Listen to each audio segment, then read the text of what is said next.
Coucou la team, c'est Locan et bienvenue dans cette vidéo dans laquelle on va parler de la Garmin Epix Pro que j'ai commandée pour la mettre en concurrence directe avec l'Apple Watch Ultra 2 que j'ai au poignet depuis sa sortie. J'ai des Apple Watch depuis que l'Apple Watch existe, mais il manque un petit truc. Si vous découvrez cette chaîne, mon sport principal est le CrossFit que je pratique quotidiennement et je prépare également mon deuxième marathon pour mars et un troisième au mois de novembre. Le sport occupe donc une grande place dans ma vie et je m'entraîne beaucoup 2 à 3 fois par jour. Mais aujourd'hui, l'Apple Watch ne sait pas m'aider dans ma préparation pour mes différents événements. C'est une très bonne montre connectée, peut-être la meilleure montre connectée, mais ce n'est pas ce que j'appellerais une smartwatch. Alors j'ai prévu de vous faire un test approfondi de l'Epix Pro que je reçois aujourd'hui et qu'on va déballer ensemble et configurer ensemble début février. Donc pour ne pas louper ce test et cette comparaison avec l'Apple Watch Ultra, je vous donne rendez-vous début février, mais le meilleur moyen de ne pas le foirer, c'est de vous abonner à cette chaîne. Quant au déballage de l'Epix Pro, avant même de commencer à ouvrir la boîte, ça n'a rien à voir avec un produit Apple. Est-ce qu'il faut se fier à l'emballage? Je pense pas.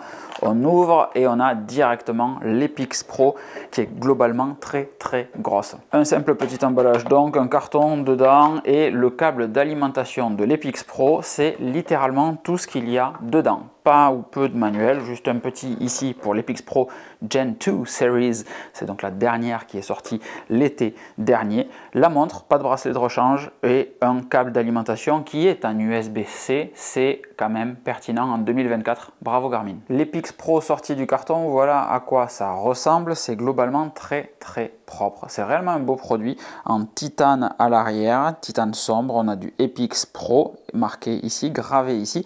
Le câble d'alimentation, le port de chargeur est toujours le même, c'est cette espèce de port propriétaire chez Garmin. On vient brancher dessus, ça clipse, clac, et on a le chargement qui peut s'effectuer par là. Ce câble il va nous servir du coup via Garmin Express à réaliser les mises à jour, s'il y en a des un peu lourdes pour la Garmin Epix, à réaliser ou transférer, configurer directement la montre. En termes de taille, voilà ce que ça donne par rapport à une Apple Watch Ultra 2. C'est évidemment plus gros, même si c'est pas si délirant que ça. On va maintenant ouvrir en arrière-plan ici l'application Garmin Connect que j'avais déjà de mon précédent test, disais-je, de la Fenix 7 et essayer d'allumer la Garmin en appuyant sur un bouton, c'est peut-être pas le bon bouton. Et après avoir tripatouillé tous les boutons, c'était finalement celui d'en bas à gauche apparemment qui servait à allumer la montre. L'écran est très beau, ça change des Fenix qui réellement sont simple, on va dire ça comme ça. La version un peu moins polie et consensuelle, c'est dégueulasse. C'est réellement très classe. Le temps qu'elle démarre, sur l'arrière, on a des bracelets Quick Fit chez Garmin, c'est-à-dire qu'on a le petit grip ici, on vient de tirer ça et clac, on peut sortir le bracelet très simplement pour venir le changer sans aucun problème, pour utiliser d'autres bracelets, des bracelets en cuir qui sont très classe et qu'on peut venir monter sur la montre. Au démarrage, la montre nous demande la langue qu'on veut utiliser. Moi, je mets tous mes devices en anglais, donc ça ne fera pas exception. On veut pair phone to enable Connected Feature, oui évidemment, et on va scanner ceci avec notre téléphone. Donc ici on a un Add Device, on va venir scanner ceci, il détecte automatiquement l'Epix Pro de 51 mm, Connect It et Bluetooth Pair Request, on a un code qui apparaît, Confirm PIN, et en fait ça se débrouille tout seul, c'est très agréable. Ici moi je veux pas les notifications, donc on va mettre non et on va faire un next. On va confirmer les horaires de dodo, puisque ce qui va être intéressant sur cette Garmin Epix, ça va être justement de pouvoir jouer avec la partie analyse du sommeil, préparation, etc.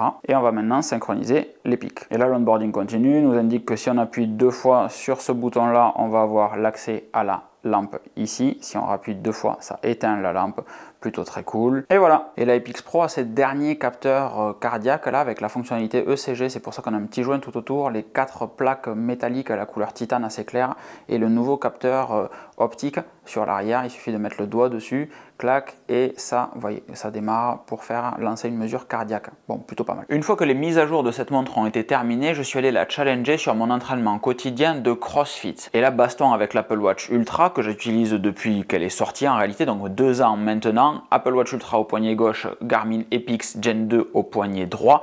Le choc est assez intense puisque la qualité de l'écran et la visibilité sur l'écran de l'Epix est bien meilleure que sur l'Apple Watch Ultra. L'Apple Watch Ultra, on a une liste de données alors que sur la Garmin Epix, on a des données qui vont être regroupées par zone, visibles, avec des graphiques, avec des trucs faciles à comprendre. Bref, la visibilité est vraiment ouf. J'ai également passé ma première nuit avec la Garmin Epix qui a analysé pour la première fois du HRV, mon cycle de sommeil, etc.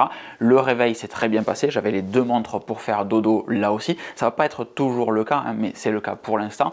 Et là, je vais faire un fartlek juste après avec la Garmin Epix également pour voir un petit peu ce qui se passe. Alors sur Instagram, je vois que vous êtes très réactif quand je vous partage le fait qu'une Epix est arrivée à la maison. Donc on va réellement appuyer la qualité de ce contenu et des tests que je vais vous proposer dessus. Ce week-end, il neige violemment dans les Pyrénées, mais on va peut-être essayer d'aller faire une randonnée pour la tester en altitude, etc. et en milieu un petit peu challengeant, même sur la partie GPS et cartes.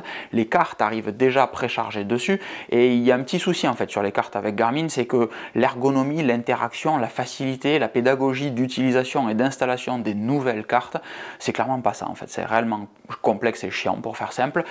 En revanche, il existe des cartes de topo qui sont super faciles à utiliser et à installer. On prend sa petite Garmin, on la branche en USB-C sur l'ordinateur, on télécharge les cartes au format .img, on les met dessus, c'est de l'OpenStreetMap, etc. avec un logiciel qui s'appelle Android File Transfer. Tout ça, je vous le détaillerai plus tard. Là, je passe très vite parce qu'encore une fois, c'est une première prise en main et on se retrouve avec des cartes, avec des plans et des calques IGN sur de l'OpenStreetMap pour aller en randonnée, pour faire de la course à pied, etc. Bref, oufissime.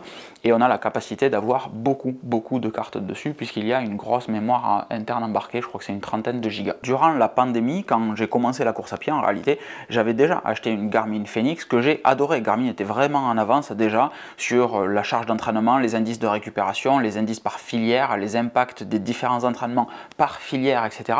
Réellement très bien. Apple était en retard, mais le côté beau produit et la gamification du sport via le principe des anneaux, qui est absolument génial, ont fait que je suis revenu à une Apple Watch. 3 ans plus tard, maintenant, Garmin a continué de proposer des nouvelles fonctionnalités régulièrement, périodiquement. Dans la mise à jour de hier, par exemple, il y a le suivi des siestes. Et continuellement, comme ça, Garmin amène des nouvelles fonctionnalités sur ses produits sans faire de grandes annonces, sans entendre une Worldwide Developer Conference et un cycle itératif annuel. Régulièrement, on a des mises à jour et des nouvelles fonctionnalités chez Garmin. Et pendant ce temps-là, Apple a sorti une Apple Watch Ultra. Il n'y a pas de fonctionnalité nouvelle, c'est le même principe qu'une Apple Watch classique. Il y a exactement les mêmes choses dessus, c'est juste un nouveau hardware qui peut faire beaucoup plus de choses. C'est un char d'assaut en titane avec du saphir, c'est magnifique, c'est réellement prévu pour faire plein de choses, mais ça a le même logiciel que l'Apple Watch classique. C'est un petit peu comme quand Microsoft sort une Surface et que Microsoft a comme problème le logiciel de sa Surface, qui est un super hardware, mais Windows était merdique dessus. Là, c'est à peu près la même chose, on a une Apple Watch Ultra, mais WatchOS 10 n'est pas à la hauteur simplement dessus. Alors, je ne veux pas trop rentrer dans les détails là-dessus, vous sentez que je suis déjà très clivé, parce que ça fait même pas une journée que j'ai la Garmin au poignet, et je vois déjà tout ce qu'elle m'apporte au présent, pas tout ce qu'elle va m'apporter, mais tout ce qu'elle m'apporte au présent, par rapport à l'Apple Watch que j'ai depuis 2 ans, cette Apple Watch Ultra, 1 an et demi en réalité, et qui n'apporte rien malgré les applications que je peux mettre autour. Donc tout ça, on va le détailler dans une prochaine vidéo, vous inquiétez pas. Et pour faire bonne mesure dans tout ça, j'ai également commandé une balance connectée Garmin qui va mesurer mon poids, ma masse graisseuse, ma quantité de flotte, le poids de mes os, etc. Tout ça, le pousser dans l'application Garmin qui, elle, le pousse ensuite dans l'application santé. Garmin fonctionne un petit peu en vase clos. On ne peut rien envoyer dans Garmin, sauf si on le fait à la main. Par contre, Garmin sait envoyer vers les autres services sans aucun problème. D'un point de vue communication, c'est intelligent, d'un point de vue marketing, c'est malin aussi, mais en fait, ça veut dire qu'il faut tout mettre dans Garmin. Donc j'ai trouvé ça plus simple de remplacer ma balance Withings par une balance Garmin. Tout arrive dans Garmin, ça repart dans santé, et la fonctionnalité intéressante, c'est que ça fonctionne très bien, alors que Withings, la synchro, c'était vraiment pas ça. Les étapes suivantes, c'est de tester cette Epix en randonnée, en course à pied, là immédiatement dans pas longtemps. Vous pouvez me suivre sur Strava si vous voulez pour voir un petit peu ce qui se passe sur mes différents entraînements. Donc randonnée, course à pied, CrossFit, c'est déjà fait.